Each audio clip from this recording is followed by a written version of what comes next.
Hello, good evening everyone.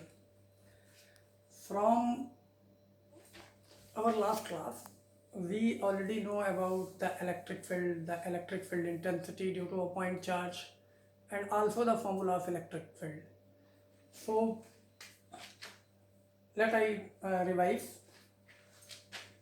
If this is the point charge Q and this is the point P, and the distance between the charge and observation point P is R, then the electric field intensity is given by 1 upon 4 pi epsilon naught Q upon R square.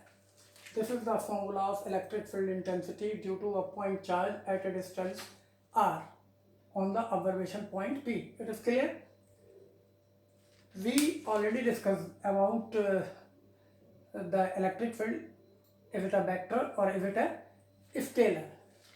So we know that it is a vector quantity and it has a direction away from the charge if the charge which generated the electric field is positive, and towards the charge if the charge generated electric field is negative. Means अगर ये जिसने electric field को generate किया है वो charge positive है तो ये ऑब्जर्वेशन पॉइंट के बाहर की तरफ, चार्ज से बाहर की तरफ इसका डायरेक्शन होगा और अगर ये जनरेटेड चार्ज नेगेटिव है तो चार्ज की तरफ इसका डायरेक्शन होगा.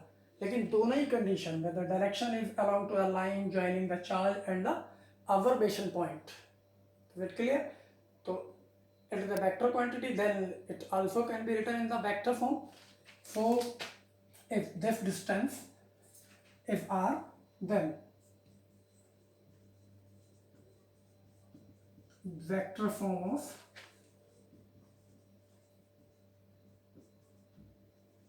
electric field due to a point charge E equals to 1 upon 4 pi epsilon naught Q upon R square and unit vector R. So I think you already know that what is this unit vector. The unit vector R is the vector along the line joining the charge and the observation point.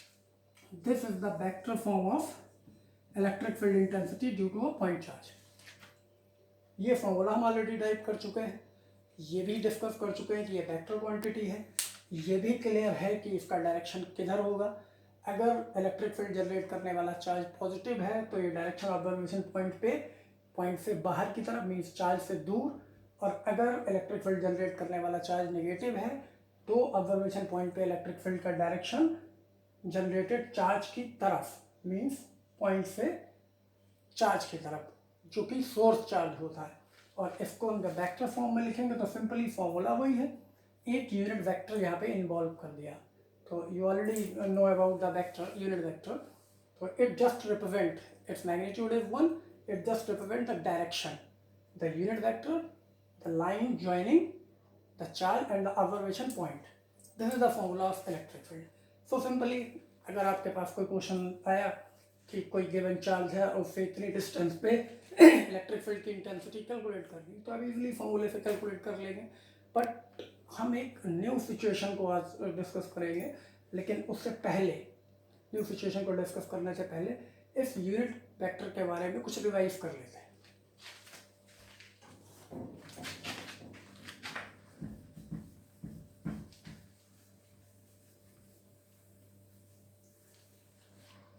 So unit vector का formula क्या होता है? The unit vector is given by the vector divided by the mod r. Means the unit vector along a vector r is given by the vector divided by the magnitude of the vector. Once again, if like this is the charge q at the point O and this is the observation point P, and this is the vector OP represent the vector, the distance between the point O and B along a certain direction. So unit vector along this line OP is given by this. Unit vector is equals to vector R divided by the mod of the R. So for example, this direction is east, then and this distance is 10 centimeter, then it is 10 centimeter distance along the direction of east. तो 10 centimeter distance along the direction of east हम यहाँ पे notice करेंगे as the vector की जगह, and divided by mod, mod is 10 divided by 10, तो 10 cancel out the 10, remaining term is only direction, that is the east. तो ये तो हुआ यूनिट वेक्टर का जनरल कॉन्सेप्ट. अब आगे बात करते हैं. तो सिंपल क्वेश्चन तो इस टॉपिक के अकॉर्डिंग हो जाएंगे, लेकिन consider a new situation. A charge Q is here, a point P is here, ठीक है, which have a coordinate x, y, z in a Cartesian plane, and the charge is at the origin of the reference frame or the Cartesian plane. अब अगर question ये पूछा जाए, and the distance coordinate are also given, calculate the electric field intensity due to this charge Q at the observation point P which have the coordinate x, y, z, and also find its value at the point P along the direction of x, along the direction of y, along the direction of z. Suppose करिए अगर कोई ऐसा question आया कि एक charge Q जो कि किसी कार्टेशियन फ्रेम के ओरिजिन पे रखा गया है, और उस फ्रेम में एक पॉइंट P है जिसके कोऑर्डिनेट गिवन है x, y, z, और आपसे ये पूछा जा रहा है कि इस पॉइंट पे पहले इलेक्ट्रिक फील्ड फाइंड आउट करिए, इलेक्ट्रिक फील्ड फाइंड आउट करिए, और फिर उस इलेक्ट्रिक फील्ड की वैल्यू एक्स डायरेक्शन में बताइए, वाई डायरेक्शन में बताइए, जेड डायरेक्शन में बताइए. तो क्या करेंगे आप? तो आप सोचेंगे ये बात तो सर ने डिस्कस ही नहीं की थी, बता ही नहीं था. तो इस तरीके के क्वेश्चंस के लिए भी एक सर्टेन सिचुएशन है. इसी वेक्टर फॉर्म को हम स्टडी करेंगे in the terms of the coordinates. Means the electric field in terms of Cartesian rectangular component. So this is the topic for today. So let's see.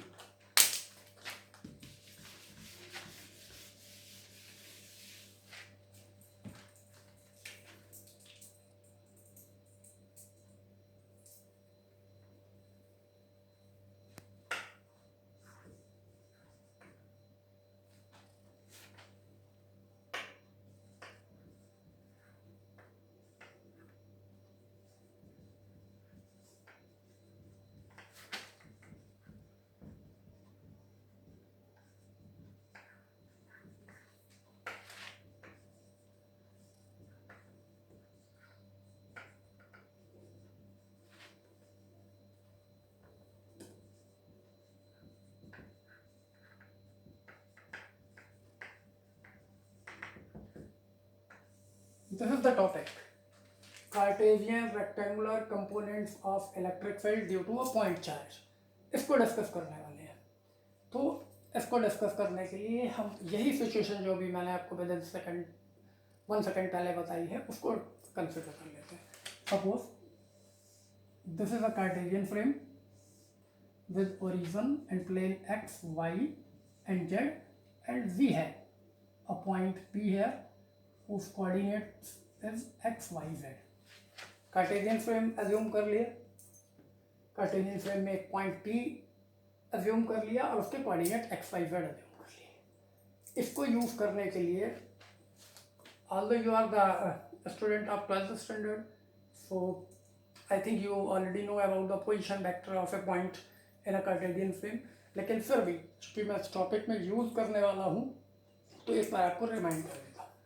Like यहाँ से यहाँ तक की जो डिस्टेंस है along a certain direction means r, उसको represent करने के लिए means the position vector of point P with respect to this origin. OP को हम कैसे लिखते हैं? OP जस्ट इसको हम r सपोज कर लेते हैं. अगर हम इस लाइन को यहाँ पे मिला देते हैं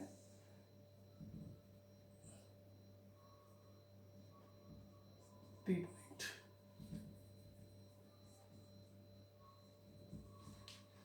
r सपोज कर लेते हैं, और इसकी वैल्यू क्या होगी इन वेक्टर टर्म्स?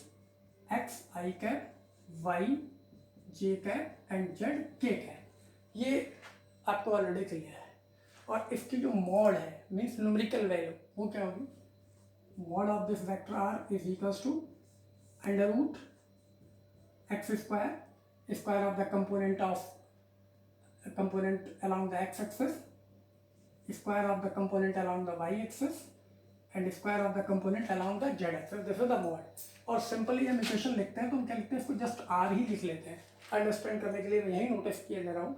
स्टैंडर्ड टर्म तो यही है, बट यही है. फॉर एग्जाम्पल मैंने एक बार पहले भी डिस्कस किया था कि जब हम कहीं गिवन फोर्स लिखते हैं, the force is given 10 newton, तो हम क्वेश्चन में क्या नोट कर लेते हैं, given F equals to 10 newton. But as vector quantity हम सब जानते हैं. तो अगर ये इसकी न्यूमेरिकल वैल्यू को ये मूल्य रिप्रेजेंट कर रहे हैं तो हमें लिखना कैसे चाहिए, the mod of F is equals to 10 newton. But usual meanings में हम इसी तरीके से यूज करते रहते हैं. ये तरीका यूज नहीं करते, रॉन्ग मैनर है बट अंडरस्टैंडेबल है, तो हम ये यूज करते रहते हैं. तो सेम है, जनरली तो ये मॉड आर होगा. मीन्स जो फॉर्मूला हम लिखते हैं E equals to 1/4 pi epsilon not Q upon R square. Actually इसमें this is 1/4 pi epsilon not Q upon mod R square, ये होना चाहिए. बट हम अंडरस्टैंड ऐसे ही कर लेते हैं, तो सिंपल मीनिंग यहाँ भी है. ये दो वैल्यूज आगे हम यूज करने वाले हैं, तो आप चाहे तो अगर कुछ भूल गए हैं तो नोट डाउन कर सकते हैं.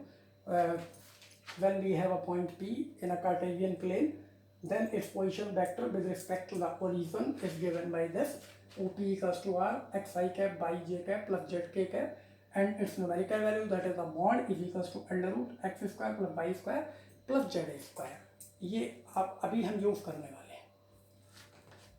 आप नोट डाउन कर सकते हैं स्क्रीन पॉज करके, अदरवाइज ऐसे ही अगर आपको आता है.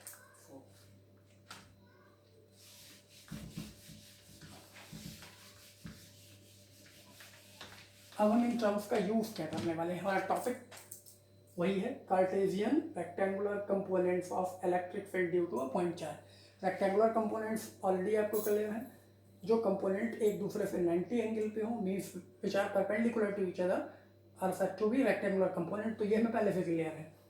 अब हम क्या करने वाले हैं, कार्टेशियन कंपोनेंट फाइंड करने वाले हैं. तो let a point charge capital Q is placed at the origin of a Cartesian plane x, y, z, and the point P is here, which has the coordinate x, y, and z. So, and this distance in the vector form is r. What should be the electric field intensity at the point P in components? So, let me discuss. We have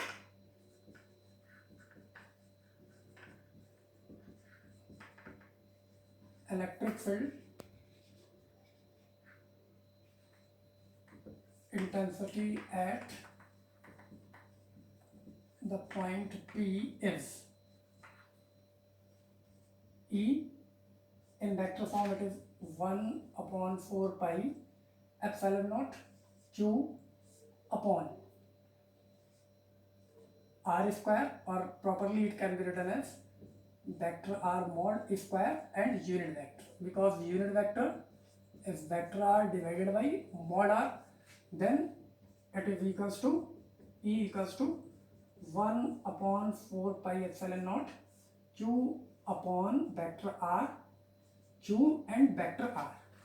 This is the proper vector form of the electric field at the point P. यहाँ देख रहे हैं आप, unit vector था, unit vector को जब हमने इस वैल्यू में रिप्लेस किया, vector R divided by the mod R, तो यहाँ क्यू हो गया और यहाँ वेक्टर आर आ गया at the place of vector. अब आर की वैल्यू भी हमें ऑलरेडी पता है. The vector R in the Cartesian plane is given X I cap plus Y J cap and Z K cap. We already notice it. And the mod R is under root x square y square z square, or also it can be written as x square y square z square whole power 1/2. आपको पता है under root का means power half होता है. ये value हो गई. अगर हम इन वैल्यूज को इस फॉर्मूले में पुट करें, चलिए करते हैं. And E equals to 1/4 pi epsilon naught Q upon the value of R is x square plus y square z square power half. It is the value of mod r, but in the formula we have the cube. So see here, x square, y square, z square power half and its cube. What should be the power? 3 into 1 by 2, that is 3 by 2 is the total power. Now here we can write 3 by 2, this is the power, and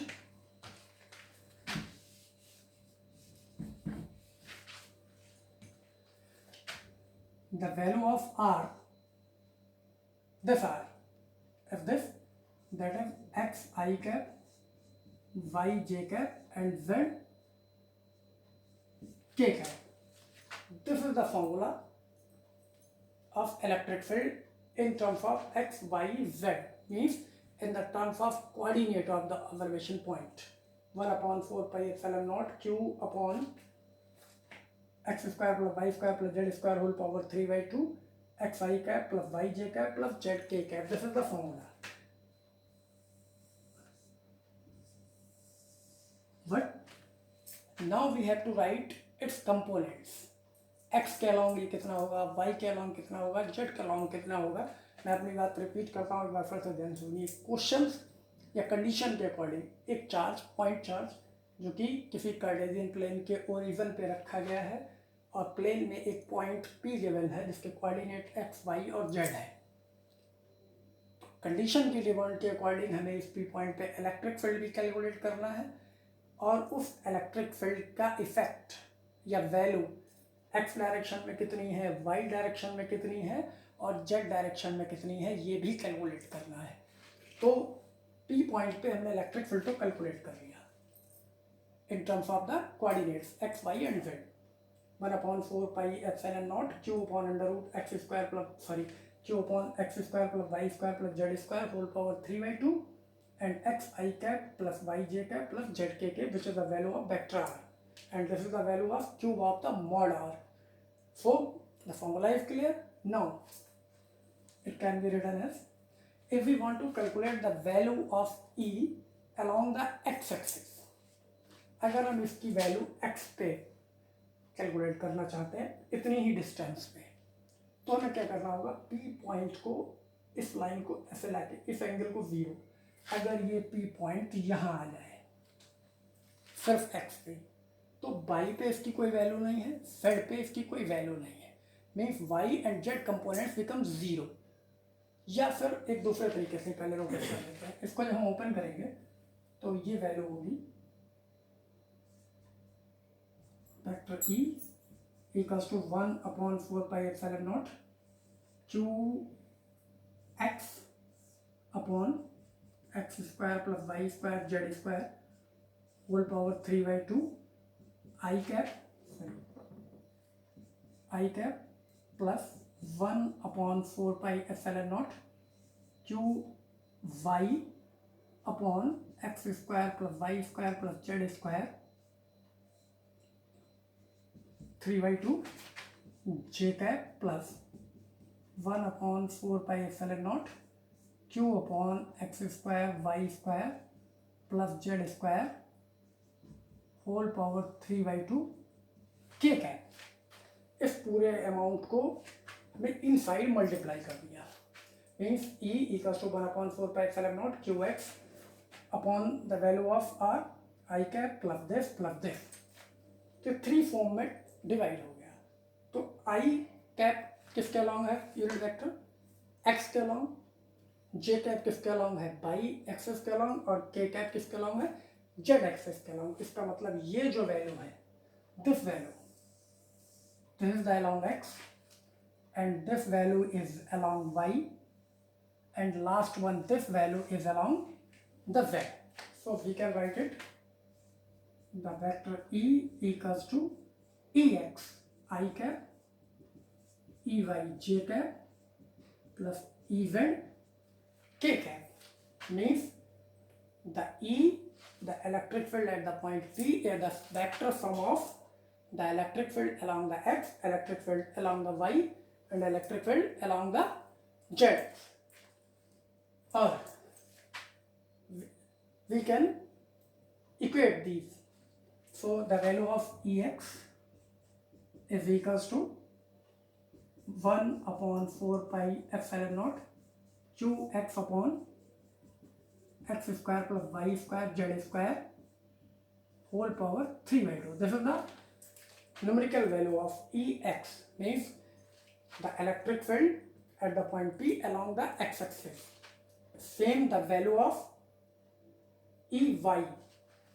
If this component 1/4πε0 qy upon x square y square z square, and along the z-axis 1/4πε0 qz upon x square plus y square plus z square whole power 3/2. ये 3 components में head हो गया, और हम इनको directly भी Ex, Ey और Z की वैल्यू फाइंड कर सकते थे यहाँ से. For calculating the value of Ex means x का लॉन्ग हमें फाइंड करना है, तो हम यहाँ y और z कोऑर्डिनेट्स को 0 पुट कर देंगे.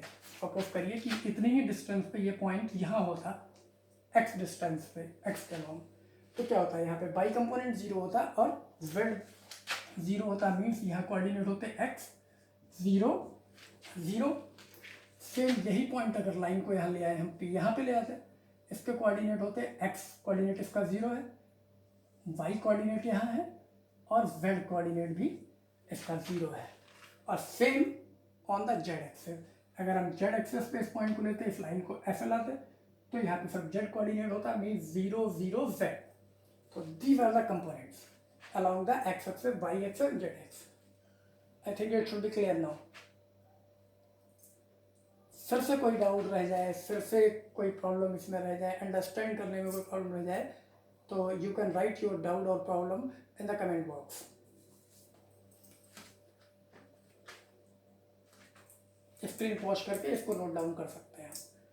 Cartesian rectangular components of the electric field due to a point charge. This is the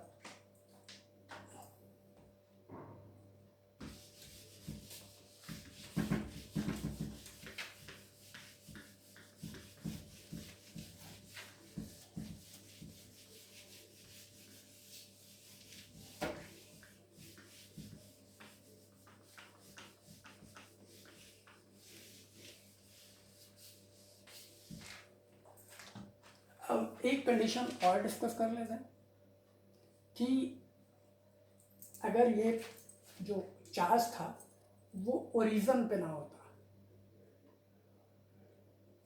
कहीं और रखा गया होता, तो हम इसको वेक्टर फॉर्म में कैसे रिप्रेजेंट कर देंगे. Like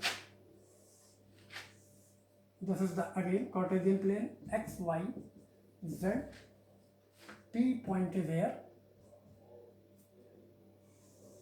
this, and the charge is now at this point A, not on the origin. अब आप इसको वेक्टर फॉर्म में कैसे लिखते हैं?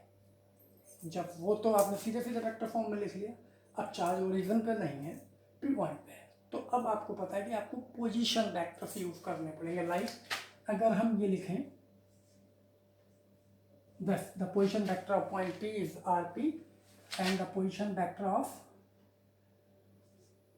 पॉइंट A इज RA, और R1 R2 के टर्म्स में भी आप यूटिलाइज कर सकते हैं. Then the direction of electric field due to this charge at the point P, आपको पता है ये इस डायरेक्शन में होगा, away from the observation point, because the given charge is positive. इसको वेक्टर फॉर्म में रिप्रेजेंट करने के लिए आप क्या करेंगे? देखिए,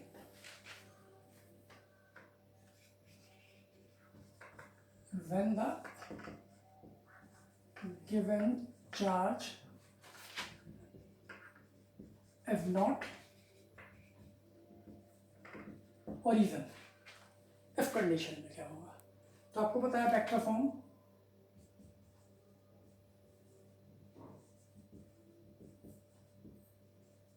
the electric field at the point P due to charge Q F, E equals to 1/4πε0 Q upon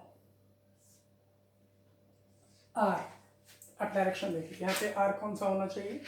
A से P की तरफ, means the distance A to P. और डिस्प्लेसमेंट वेक्टर आपको ऑलरेडी क्लियर है, लाइक अ पोजीशन वेक्टर के term में। जैसे हम कूलम्ब्स लॉ में फोर्स को रिप्रेजेंट करने के लिए लिखते थे, तो क्या लिखते थे, अगर ये 1 होता, ये चार्ज 2 होता, तो क्या लिखते हैं, 1 से 2 की तरफ, मीन्स R12। और यहाँ किसकी तरफ है, A से P की तरफ, means RAP, RAP its cube and the vector R, this is RAP, ये डायरेक्शन। इनकी वैल्यूज हम पुट कर सकते हैं, क्या होगी, RAP का मीनिंग क्या होगा, अगर हम पोजीशन वेक्टर के टर्म में लिखें तो AP का मीन्स क्या होगा, the position vector of P minus the position vector of A, means RAP is equals to RP minus RA। यहाँ पे इसको रिप्लेस कर देते हैं। Now E is equals to 1/4πε0 Q upon RAP is mod of RP minus RA whole cube and RP minus RA। और अगर ये charge negative होता, ये इंटरचेंज हो जाता है डिफरेंशियल। अगर ये चार्ज नेगेटिव होता तो डायरेक्शन P2A होता, तब हम RPA नोटिस करते हैं, फिर ये इंटरचेंज हो जाते हैं, RA माइनस RP हो जाता है। अभी ये RP माइनस RA है। तो this is the electric field in the terms of position vector. आगे हम इसका सुपरपोजिशन भी डिस्कस करेंगे। For today it is sufficient, I think so you can easily understand the concept and these are very important question, but आप इसको ठीक से तभी अंडरस्टैंड कर पाएंगे जब आप इनको क्वेश्चंस पे अप्लाई करेंगे। तो नेक्स्ट क्लास में हम इनसे रिलेटेड कुछ क्वेश्चन भी डिस्कस करेंगे। तब तक के लिए आप इनको नोट डाउन करिए, रिवाइज करिए, डाउट सर्च करिए, अगर वो डाउट हैं तो वो मुझसे पूछिए। Have a good day.